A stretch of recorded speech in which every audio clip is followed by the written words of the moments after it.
Welcome to the Here's Waldo podcast, where we sit down with top visionaries and creatives in the video game industry.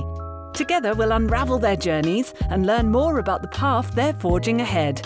Now, let's get started with the show.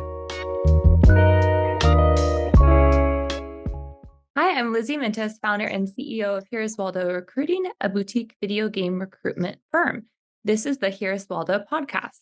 In every episode, we dive deep into conversations with creatives, founders, and executives about what it takes to be successful. You can expect to hear valuable lessons from their journey and get a glimpse into the future of the industry. This episode is brought to you by Here's Waldo Recruiting, a boutique recruitment firm for the game industry. We value quality over quantity, transparency, communication, and diversity. We partner with companies, creatives, and programmers to understand the why behind their needs. We provide a white glove experience that ensures a win-win outcome. Today, we have Rafael Brown with us. He is a veteran game designer, software developer, XR evangelist, studio head, and creative technologist who has built across PC, console, mobile, VR, and AR. Rafael is a Microsoft Regional Director Advisory for the areas of games, XR, AI, 3D, and cloud. He's also a game and tech historian who lectures on everything from games to semiconductors to virtual reality, the internet, and the metaverse. He is the CEO and founder of Simple Zero. Let's get started. Thanks for being here. Could you start by telling everybody a little bit more about Simple Zero? Sure, and thanks for having me. Simple Zero is the studio that I set up here in San Francisco. It's a remote studio for the most part. You know, we set up during the pandemic and at a point when, when everyone was in lockdown, and we were realizing that the prior work that we were doing was not quite going to work, that, offices were not really possible. We were luckily set up for a good amount of remote work already. We've always kind of seen the importance of having people collaborate remotely, and we really just expanded that. And so Simple Zero has, we got started at a point where I had a prior company, a prior startup, and back in 2019, we were pitching an original game, and we went into the pandemic. We thought that we were going to be pitching that game at the Game Developers Conference in March 2020, and then that didn't happen. And so we dove into some work for hire. We got hooked in with Roblox. We started building virtual concerts for them, and we did virtual concerts for a good long while. We still work with Roblox as a corporate client. We're now starting to build some original projects for them, and then we're connecting back in with folks like Oculus, Sony, and Microsoft, and going back to building more traditional game projects as well. So working on, we're not doing anything with the UEFN currently, but that notion of working in kind of boutique platform systems like Roblox is one thing that we've learned and put some time into. But then we also have a good amount of love for Steam, the Switch, Xbox, and PlayStation. Sounds like you made a really big pivot. Can you tell me more about the pandemic started and what you had to do and how you landed Roblox? Sure. Yeah. So it was, there was literally a point where we're like, I guess we're not pitching that game because all the conferences and expos have been canceled. And we're kind of sitting there going like, okay, what do we do? And, in that you really start to rely on networks. You rely on the people that you rely on friends and advisors and colleagues. And, I reached out to folks. Like I remember reaching out to, for example, to Steve Gibson over at Gearbox Publishing, who I've known since he was at Shack News and I was at Retro, and going like, hey, what's going on over there? And that was actually a really good conversation, because it reminded me that, like, even though like we knew each other, like he hadn't kind of seen our latest stuff, and he conveyed the kind of the transition and a little bit of not quite fear, but just kind of trepidation that a lot of publishers were going through, where they were trying to sort out their own process of going, remote and cloud and but the other thing that he conveyed, and I then kind of got this from folks at like EA and Microsoft even more, was publishers are used to a handshake. They're used to meeting you in person. They're used to going to your office.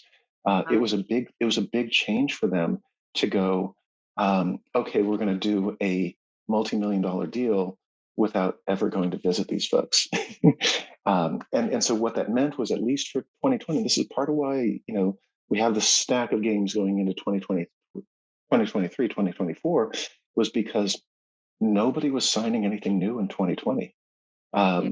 Everybody, they were closing up deals that were already in negotiation, but nobody was signing anything new until really they could go out and start meeting people again.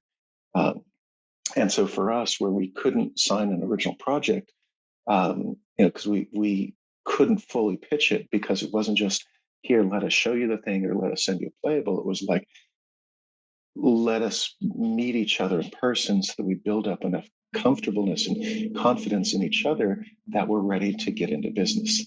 That was a thing that we really realized that the pandemic made harder, because now folks are more ready to understand and support and work with remote teams, but everyone still wants to meet in person.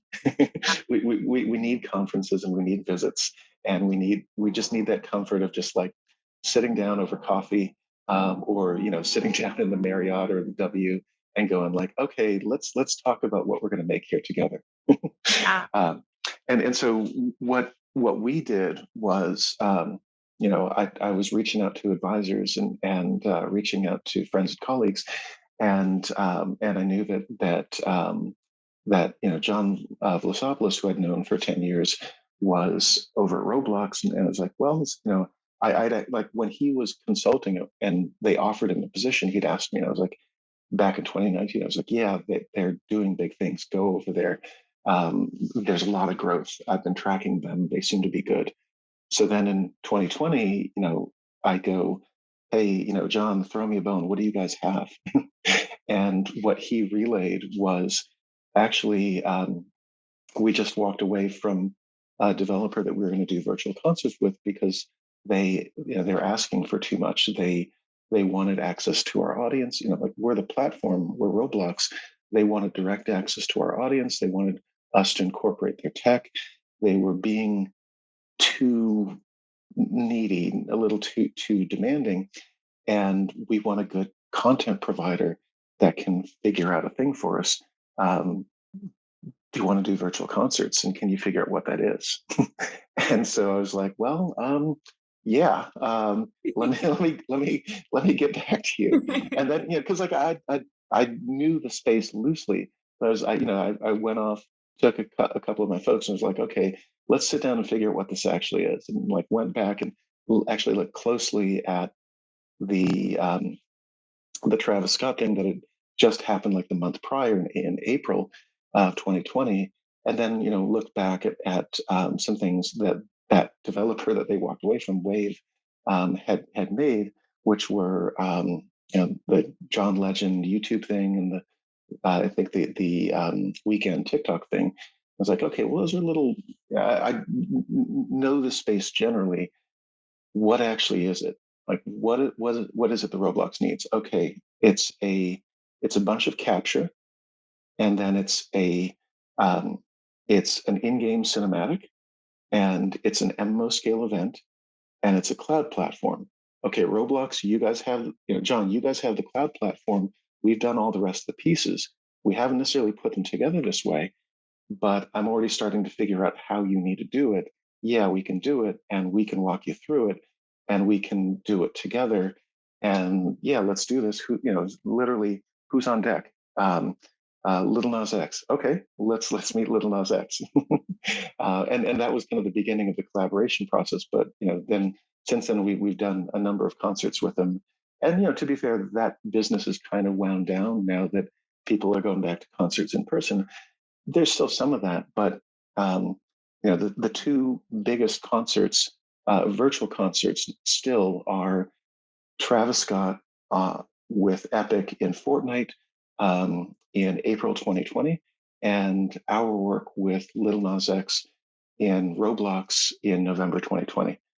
So 45 million in Fortnite and 33 million in Roblox. And those numbers will probably not be reached unless we have another pandemic. Hopefully not. Hopefully not. But I'm probably happy we to, will. Yeah. I'm happy to let those records stand. So crazy to think about that time. It seems like a lifetime ago. Yeah, Weird time. yeah. So you made a really huge pivot and got into a new space and became the expert. And I want to talk a little bit about the odd times that are happening right now and the fear and Mhm. how people can survive and maybe even thrive right now. Right.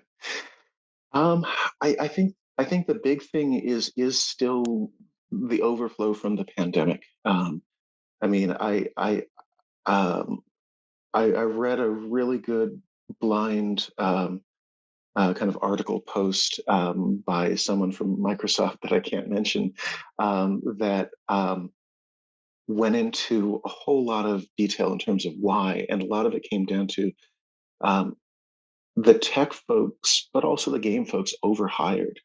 Um, in some respects, it was overhiring because everything was going remote and they're worried about concerns of productivity. In some cases, it was like the money is coming in and interest rates are low and everything is just going so swimmingly. Like one of the charts I remember seeing last year showed a comparison of um, Microsoft, Google, Amazon, and Facebook, and like Microsoft, Amazon, Google, and Facebook all had like they all had, their numbers were all up for hiring, especially like in 2021. This was in 2022. Looking back at 2021, Facebook had hired more than Microsoft, Google, and Amazon combined. That's That's part of, but everybody overhired, and like that's what this blind article was about. Was like everybody overhired. Everybody thought that not that the pandemic would go longer, but that the attitude and the behavior from the pandemic would continue until 2024, 2025.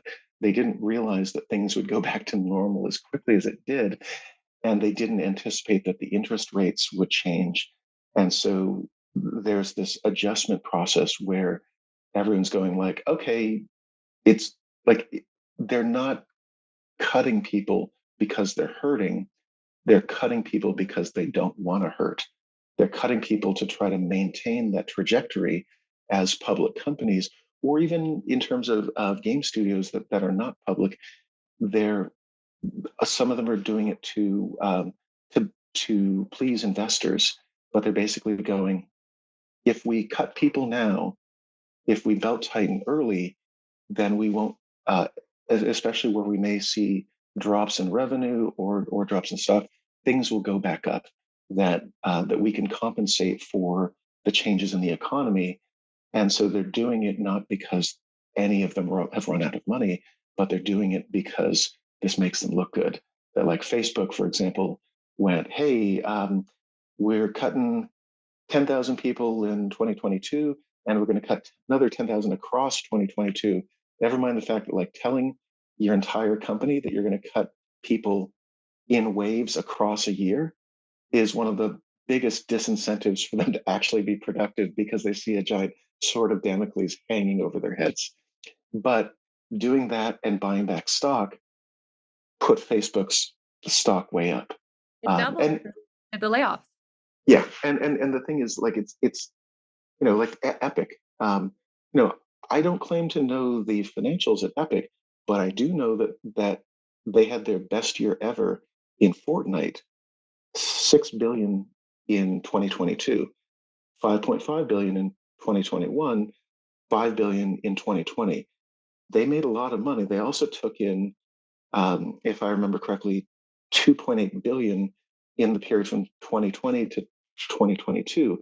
They took in a lot of money. They're not hurting, but they have investors, and they have a responsibility to listen to their board and listen to investors who are telling them, hey, maybe you overreached a little bit and you need to tighten your belt. Like they're not going to have trouble making payroll tomorrow. I mean, folks like Embracer or Unity are in a different boat because they weren't making, they weren't making Right. money, but Yeah. Epic was. But they're basically going, okay, we've got to listen to the folks we brought in to tell us how to do this right, and it hurts. And they cut a lot of people, and they cut companies that they just bought. But they seem to think that they're on a path to fiscally do what they need to do. I can't argue with that, but what I can say is that they hurt a lot of people, and I really hope that they're much more careful about it in the future. Yeah.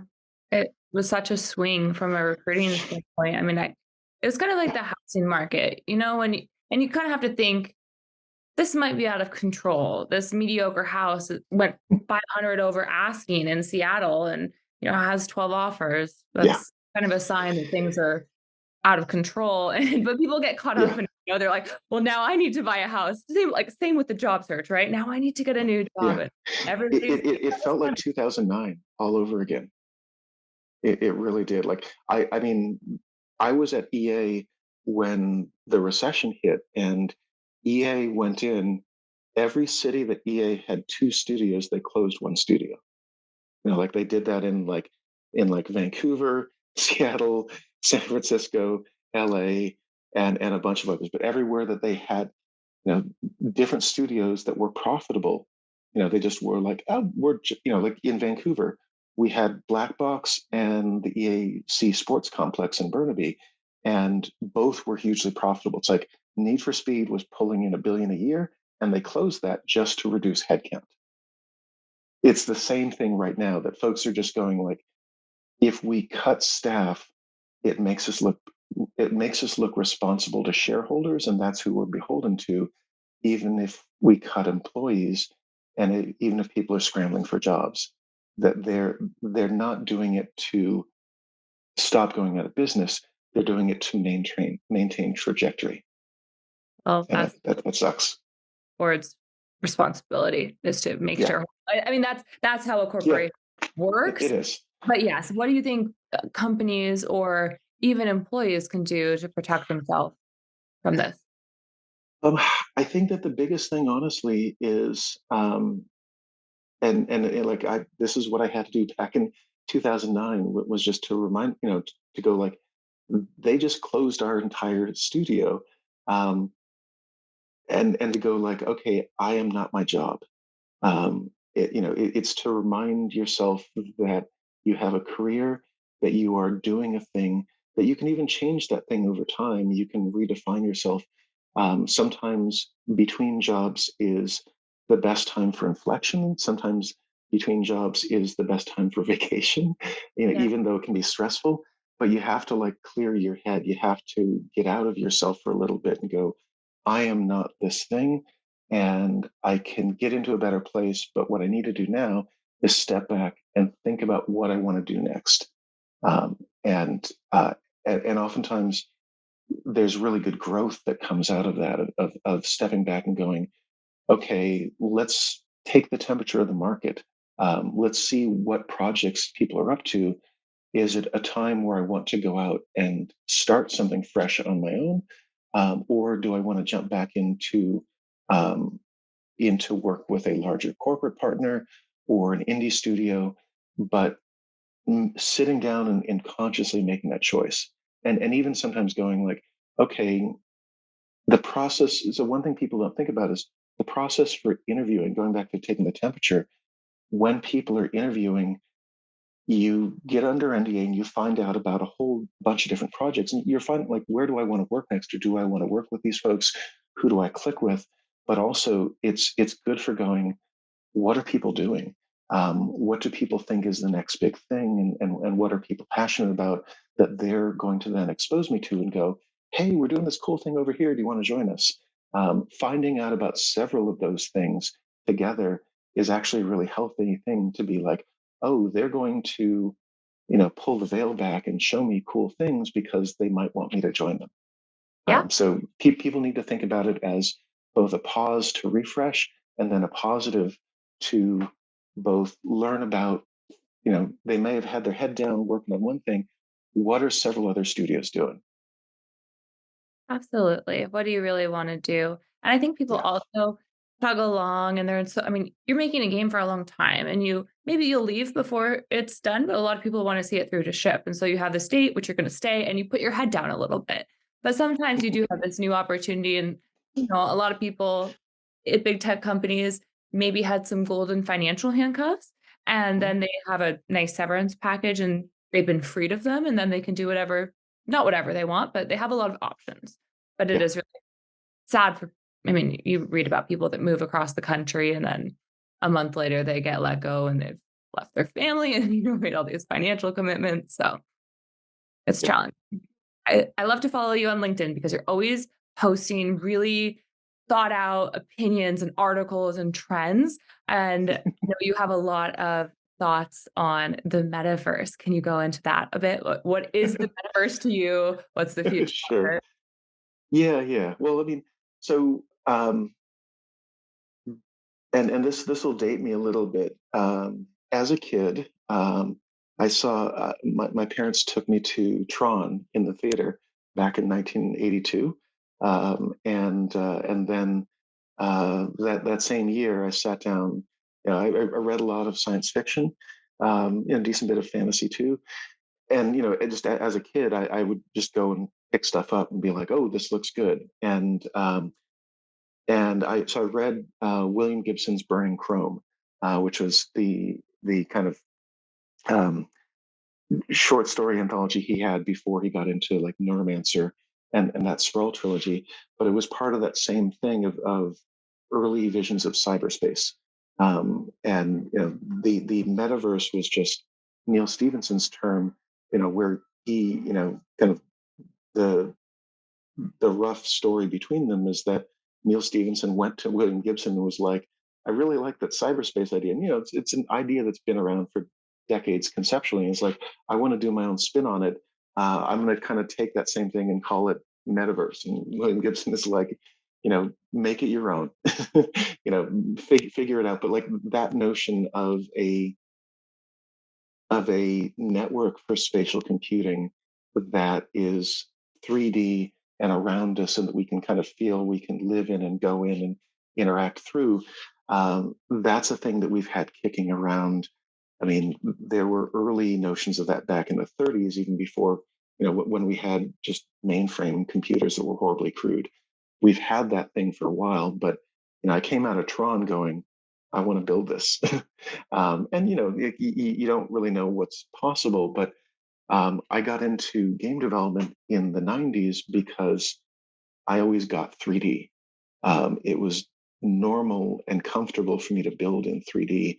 And I had always kind of understood games and rules and systems. And so um, the metaverse as a concept coming out of William Gibson and Neil Stephenson with Burning Chrome the Neuromancer and Snow Crash, well before Ready Player One, it's a notion of a information network that you interact with through human interfaces of movement and speech and being, and a thing that we have never yet built, but that we could, and it could replace the internet. And so what happened in 2020 is that we had a whole lot of people who discovered the internet, and um, and to be fair, like we really did. 2020 was a point where the developed world reached a peak of 90% user access, like the US and other countries that had been on it since the beginning, reached 90% population access to the internet, and the developing world reached 50% for the first time.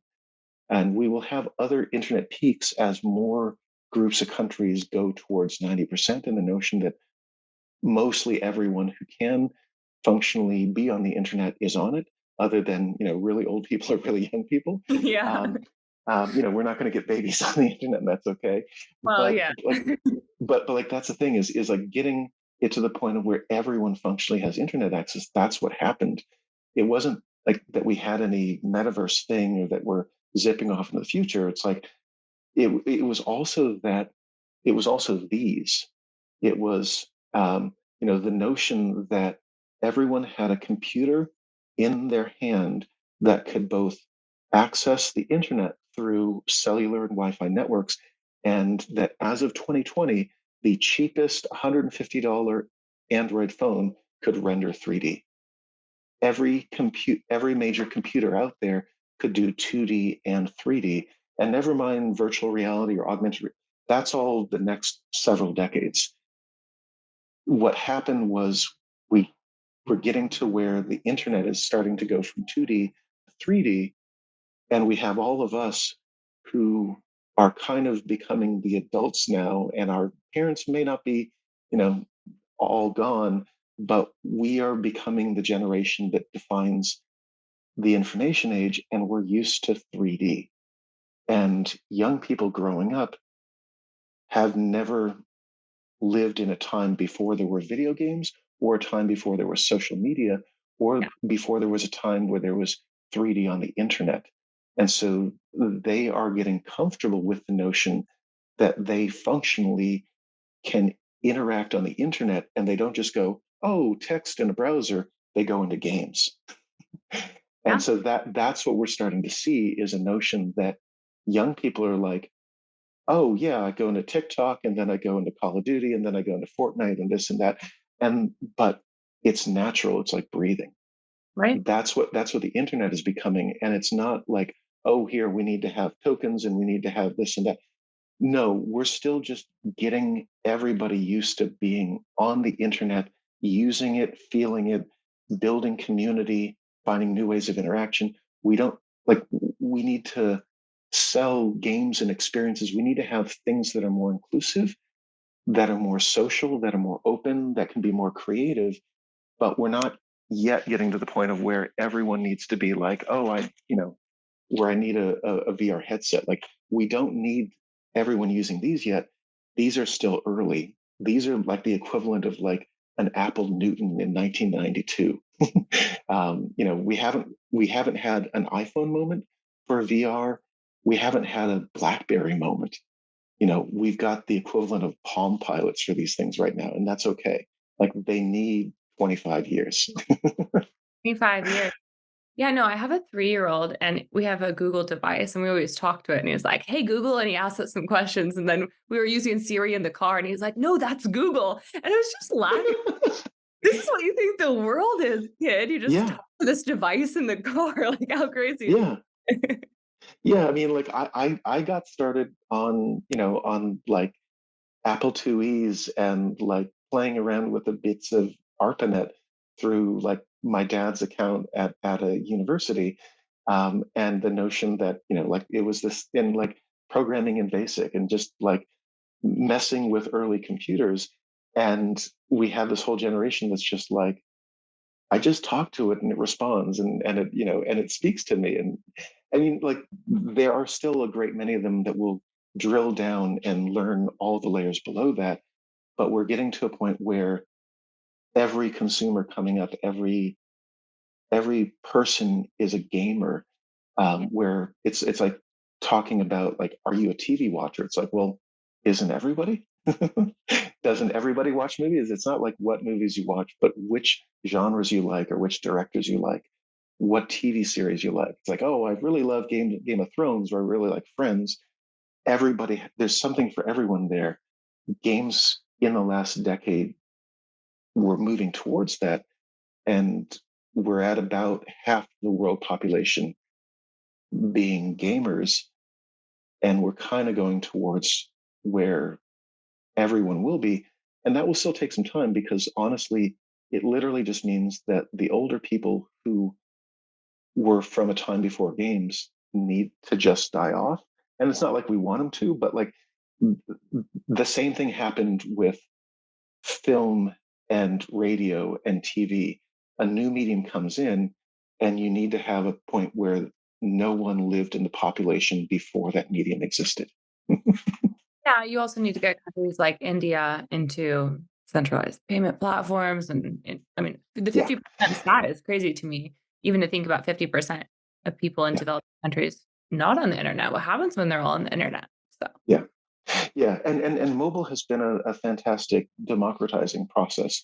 there. But yeah, there's still, and like that's when people are like, and the metaverse. I'm like, there's still a lot of people like in India or in Africa that, or in parts of China that do not have consistent internet access, that have inconsistent or variable internet access. Like, we don't actually really need to worry about the metaverse. We need to get to a point of where the rest of the developing world has good internet access, because internet access becomes a barrier to entry for jobs and for business and for functioning in life now. Like I'm like I care deeply conceptually about the metaverse because I like building towards that thing. But on a basic level, like, I just want people to have the access that I've had as the son of a professor who dug into, like, I could always mess with my dad's computer and I could always get onto pre-internet stuff and do things. And, it's like we didn't have a ton of money, but we had computers. My dad always stressed that computers were tools.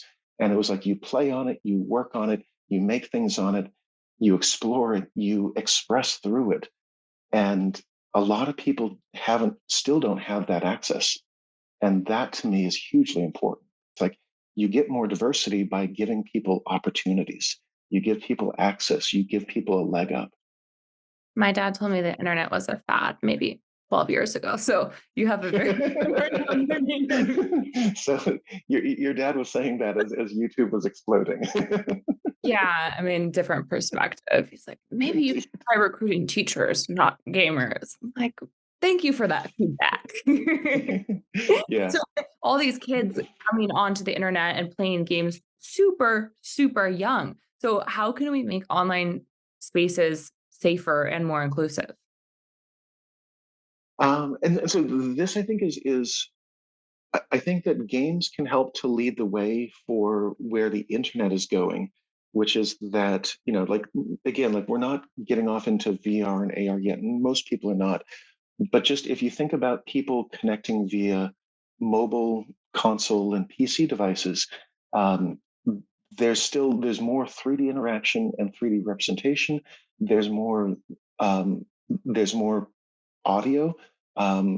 People, we're getting to where people are starting to expect voice, um, and it is incredibly helpful to play a game, like to play a team game, and to have voice back and forth. I mean, I used to play, soccer back in school. You'd yell things out back and forth, or in basketball, like, communication is key.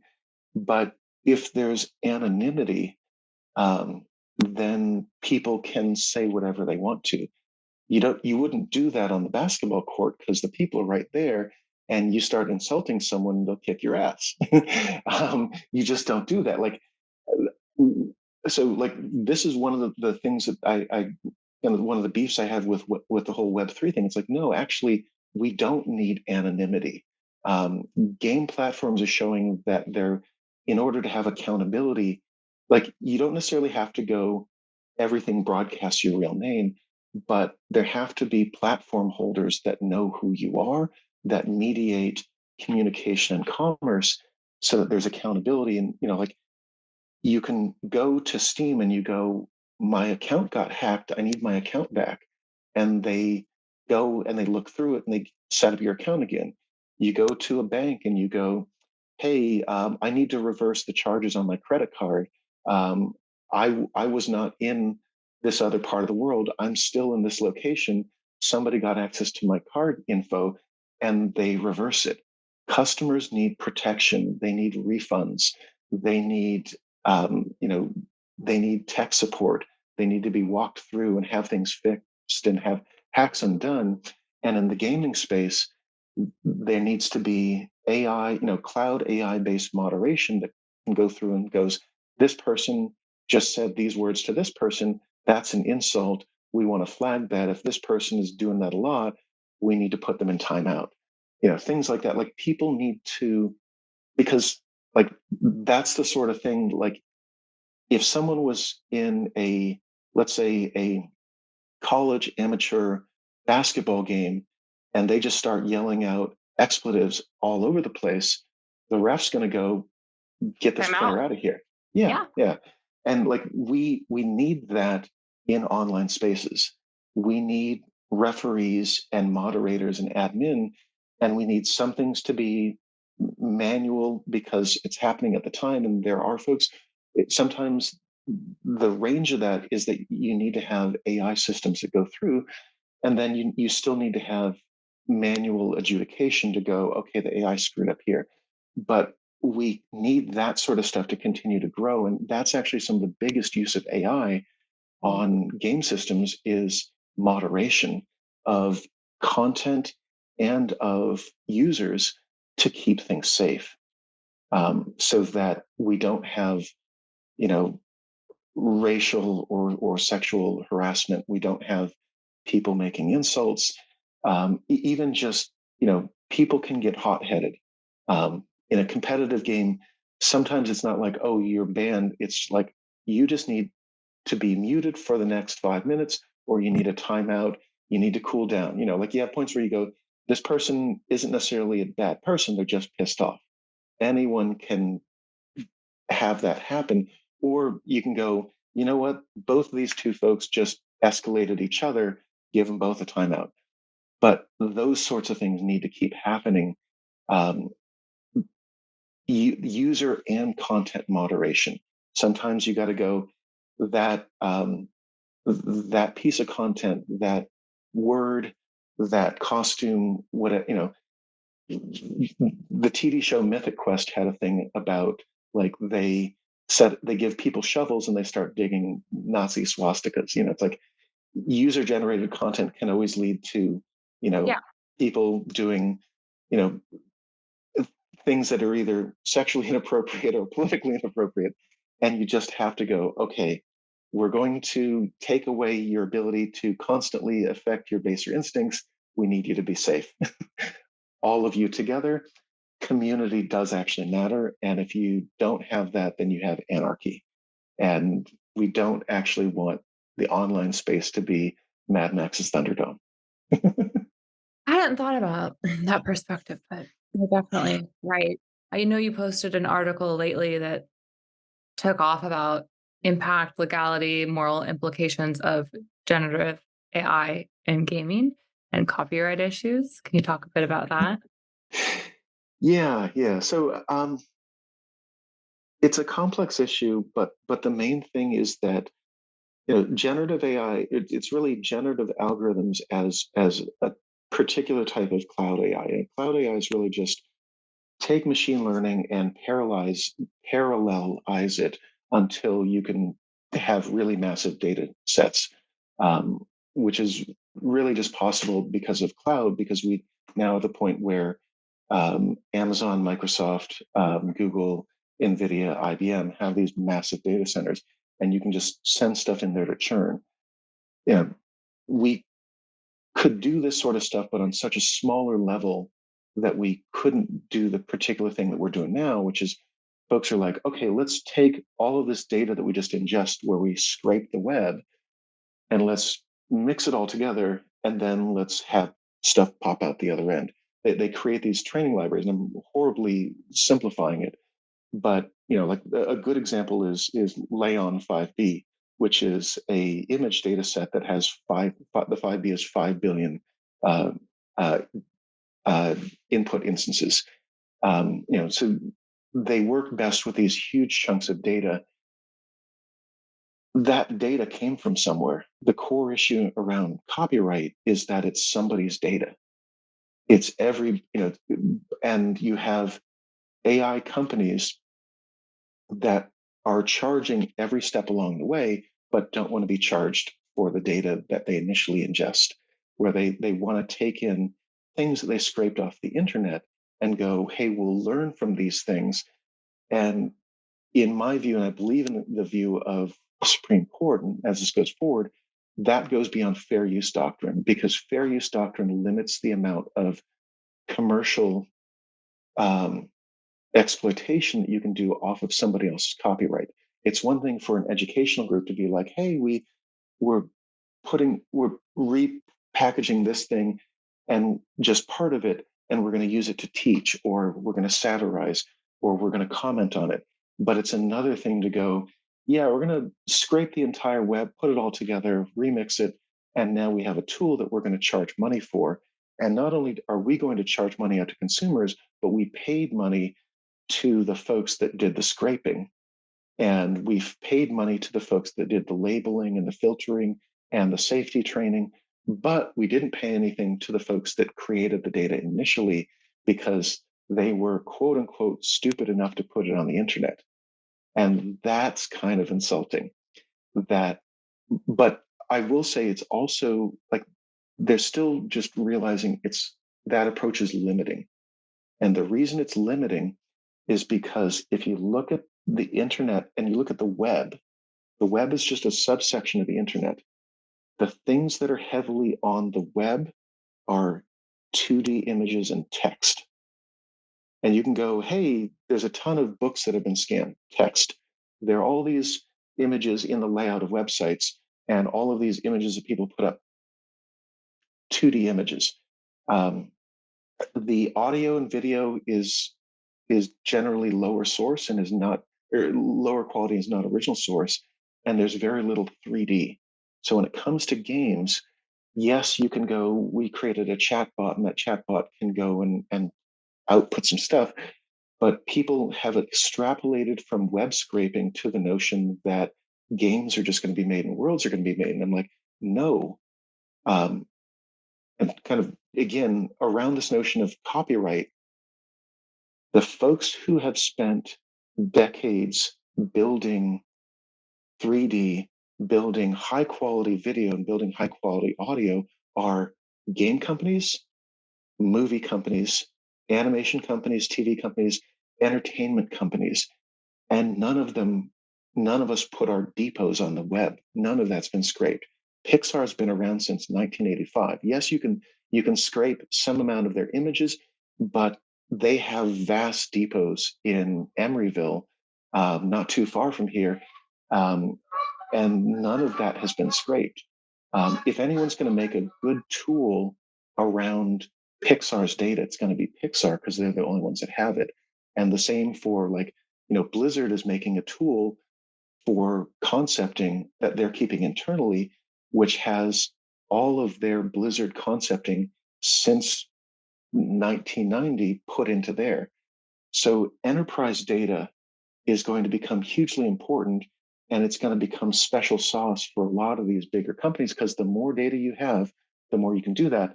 But for everybody else, you've got a handful of companies like OpenAI and Stable Diffusion and Midjourney that are pushing like, hey, an Anthropic that are going like, hey, use this thing that we don't want to pay for, but we want to charge you. We didn't pay for any of the data, but we want to charge you when you use it because we need to make money. It's like, well, the people that you scraped from, they need to make money also.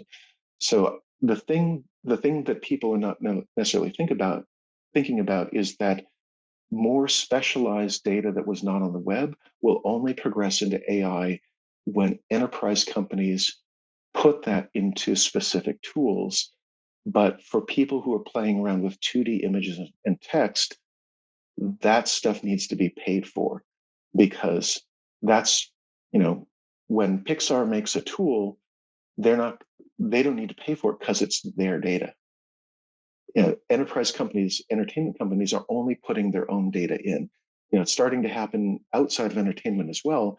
Other companies are realizing that the data has incredible value, and the ownership of the data, it's not just, possession, it's who actually made the data and who has the right to use it. And this is something that the companies that are making more general purpose tools are going to have to pay for eventually. I'm learning a lot from this podcast. That's very true. I think cybersecurity will become so much of a bigger issue too. I mean, it already is. Yeah. It's wild. So. Oh yeah. What are some of your career highlights? You've worked for EA, Activision, BioWare, 2K. Tell me about prior to having your own company. Sure. So two of the things that I say always influence my work. So I mean, everywhere that you work, you learn from. I'll start with just a general statement, which was that there was a point early on where I was like, okay, I kind of know how to do this thing. And now I'm going to intentionally go and try to do different projects. I'm going to go from kind of an apprenticeship to a journeyman phase. I'm going to intentionally relocate around North America and go to different studios because, like, if I want to learn to make RPGs, okay, I'm going to go to BioWare. If I'm going to want to learn to do racing games, I'm going to go to Black Box. Um, FPSs, this, that, open worlds. I intentionally was like, let's go and learn how other people are doing it and learn from them. Um, Two places in particular that I really learned a lot philosophically were id Software and Looking Glass. So at Looking Glass, learning under people like Doug Church and Tim Stelmach and a handful of others working on the Thief games, it taught me a lot about AI. We were diving into AI back in the 90s. We were in, our engine didn't always look as good as it could because it ran 2 to 4 times as much AI as any other game that we knew of. We had a world simulation with AIs running around in that all was functional. I learned about emergent systems from Looking Glass because the notion that you could make a thing where you could predict based on the rule set, but you did not necessarily know the variables until you looked at the individual instance of what was happening.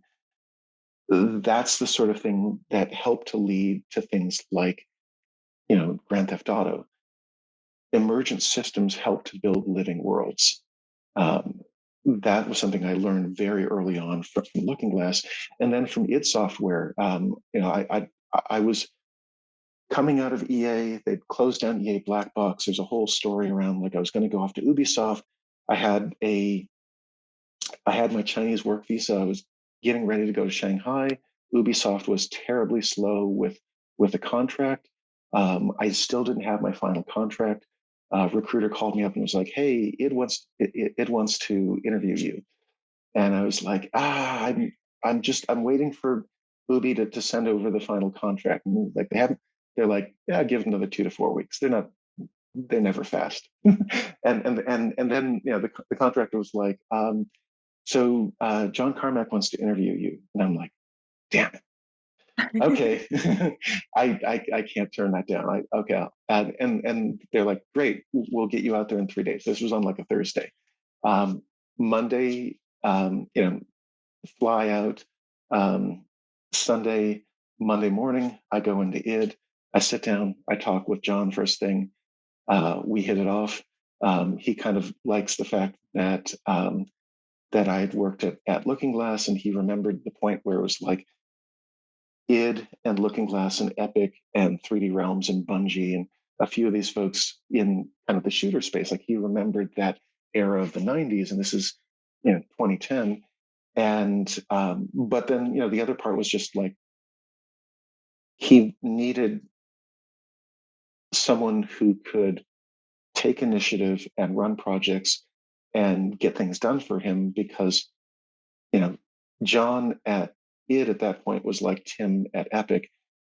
He's you know even when he's like, I'm not the CEO, he's still the one in charge. He's John Carmack.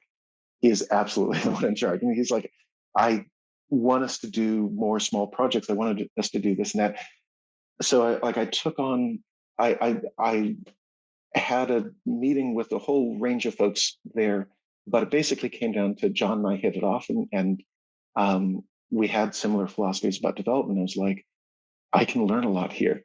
And I could like to this day, John is the smartest human alive that I have met.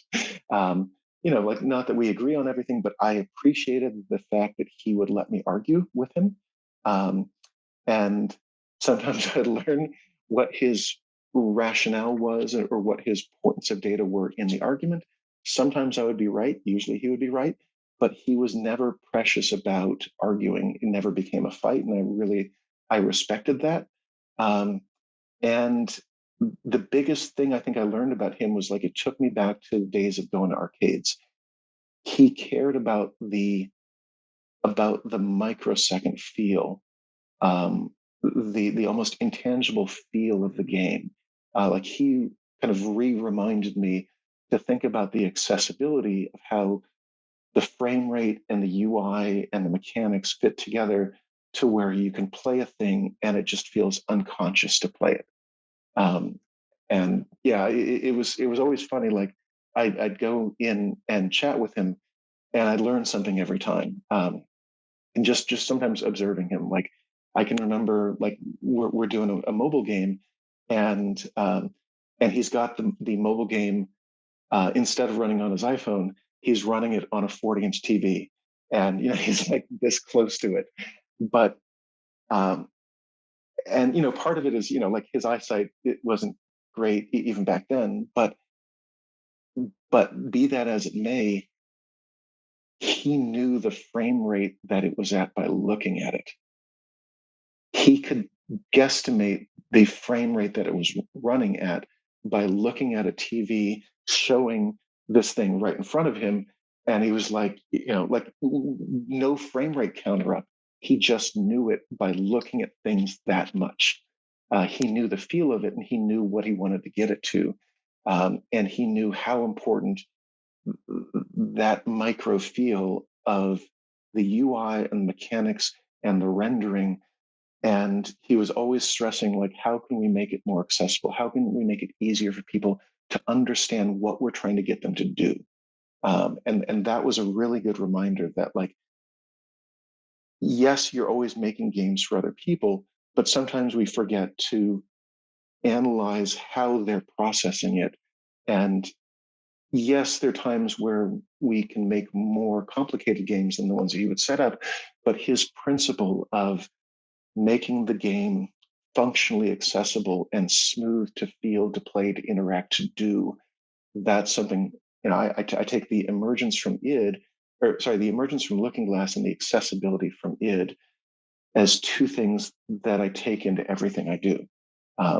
Because and honestly, like the other thing that John reminded me was, he was like, in that first interview, it's like, we're going to work on PC and console and mobile and maybe other stuff. Like he hadn't yet told me that he was going to be interested in VR, and I found that out later. But he reminded me, you're a developer, you're a game developer, you make games on computers. Everything that's here, like he gestured across his desk and he had this range of devices. These are all computers. It doesn't matter. Like a good developer doesn't have favorites. You build on everything because you're a better developer by going from one to the other and learning the differences between them. And he reminded me, it's like going between engines, going between hardware, going between platforms. It makes you a better developer. No one should be like, I'm a Unity developer or I'm a PlayStation developer. It's like, no, you're a game developer. Develop on everything, and then you'll be developing for the rest of your life because you can understand how to move between all of them. That sounds like you really believe in having a wide range of experiences, all types of platforms, Yeah, companies, genres to just become a better holistic developer. absolutely. And I know I'm just keeping an eye on the time. I did want to, we may have other questions, but it's 3:57. I do want to share something that I always try to bring up when I can, Yeah. um, which is diversity, and like a way for people to think about the importance of diversity. We are growing as an industry, and the most important thing for us to think about is that if you want to connect to a diverse global audience, that we are now 184 billion and growing. It is the game industry is the largest entertainment industry.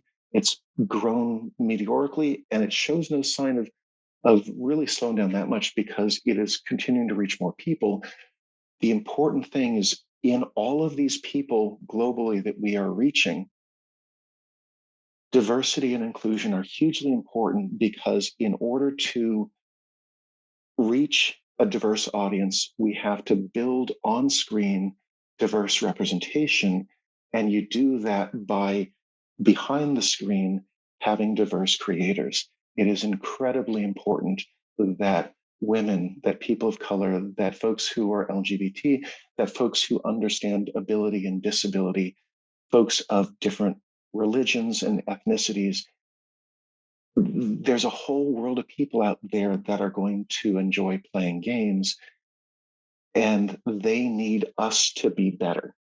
As an industry, they need us to represent them better. And yes, we can all get out of our own heads, but the whole point is have a diverse team in anything that you're doing, in anything that you're making. Always have a diverse team, because you will make better games, and you will provide more entree points for new people to come in and go, I like this game because they did this thing that oftentimes we don't even realize because we do it unconsciously. So the thing I just want to leave people with is recruit diversely, hire diversely, mentor diversely, bring more people in. We need that to grow as an industry. It's actually vitally important. I mean, I started as generally speaking, the only Black person, the only person of color, and the only mixed race person in several of the early companies that I worked at, and then gradually found more diversity as it grew. But I've always been conscious that, yeah, there have been diverse people since the beginning, but we need more of that, because that's how we get out to everybody plays games. Everybody, reflections of everybody has to make games first. Thank you for saying that.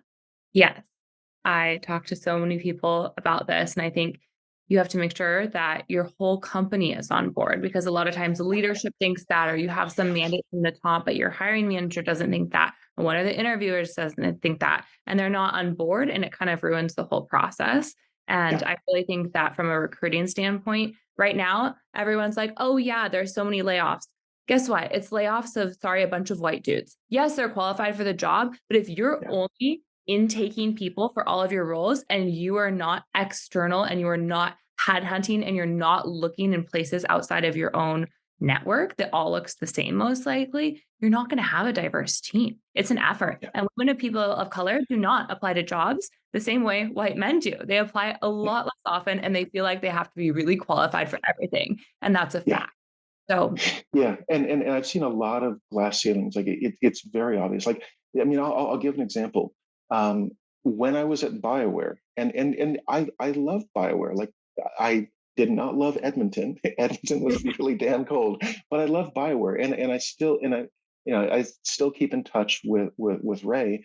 I loved Ray and Greg, but BioWare got to a point where all the leadership were white men, and it wasn't intentional, but it kind of comes from folks promoting, folks promoting. And then you go through and you go, great. I don't think Ray and Greg meant this, but everyone who's running every project at this point in time when I was there was a white guy. Like, they were nice white guys, but it yes, was all white guys. And like, what I saw was that many of us left there and went and got promoted elsewhere. And that's actually one thing I have to talk to Ray again about more, but like, it comes from the top. And if the folks at the top are well-meaning, but they don't notice it, right. then they don't fix it. The Totally. folks at any company have to fix it from the top down, because they have to make it a directive and go, we're selling to a global audience. We want to sell to 50% women. We want to sell to the world. We want to make games that entertain everybody. We need a better, more diverse staff, because it helps us to make better games. It's not like, oh, we just need to promote. Promoting the best person is the composition of the overall team. Completely agree. Thanks for saying that. So, absolutely. And Rafael Brown, who's CEO and founder of Symbol Zero, where can people go to contact you and learn more about you? Well, I don't use Twitter that much anymore, unfortunately. I use LinkedIn a lot. I'm still on Facebook, and I'm looking for an alternative to Twitter. You can go to our Symbol Zero website, but yeah, honestly, the easiest thing often is find me on LinkedIn, ping me, engage me, show me cool stuff that's going on, and always love to talk about games. Thanks so much. Thanks so much for listening to the show this week. To catch all the latest from Here's Waldo, you can follow us on LinkedIn. Be sure to click subscribe to get future episodes. We'll see you next time.